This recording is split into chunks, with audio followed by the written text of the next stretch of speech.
સુરેન્દ્રનગરના જીવા ગામે hit and રનની ઘટના બની, જે હત્યામાં ફેરવાઈ। 15મી જાન્યુઆરીએ યુવરાજસિંહ ઝાલાનું અજાણ્યા વાહનની ટક્કરે મોત થયું।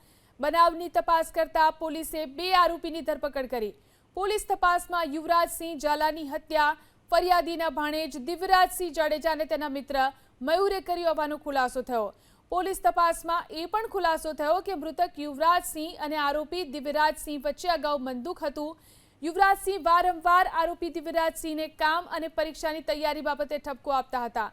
એટલું જ નહીં, મોટા ભાઈની આત્મહત્યા પાછળ યુવરાજસિંહનો હાથ હોવાની દિવ્યરાજસિંહને શંકા હતી, જેની અદાવત રાખી દિવ્યરાજસિંહે હત્યાનો પ્લાન ઘડ્યો।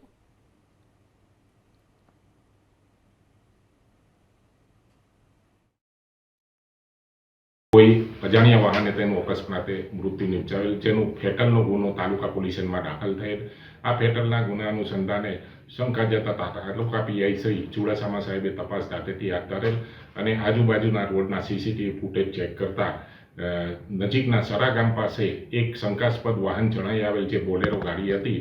એમાંથી 2 ઈસમો ઉતરેલા અને ચાની કેટલી ઉપર ચા પીતા હતા, જે બંનેના ફોટોગ્રાફ મેળવી અને મરણ જનારના પિતાશ્રીને બતાવતા તેઓએ આ ઈસમોને ઓળખી બતાવેલ, જેમાંથી એ મરણ જનારના પિતાશ્રીનો એક સગો ભાણેજ હતો, જે તેઓના ઘરે અગાઉ રહેતો હતો તથા એનો એક મિત્ર હતો। આ બંને ઈસમોના નામ છે દિવ્યરાજસિંહ જાડેજા તથા મયુરભાઈ મંજીભાઈ દુધરેજિયા। બંને ઈસમોને પોલીસે કોર્ડન કરી અને પૂછપરછ કરતા બંને ઈસમોએ પોતાના ગુનાની કબૂલાત કરેલ અને મરણ જનાર છે તથા ફરિયાદી છે, જે તેના સગા ભાણેજ દિવ્યરાજસિંહ અગાઉ તેઓના ઘરે રહેતા હતા અને કોઈ બંદૂકના કારણે ઠપકો આપતા હતા, જેનો બદલો લેવા સારું આ કામના આરોપીએ મરણ જનારનું મૃત્યુ નિપજાવેલ છે।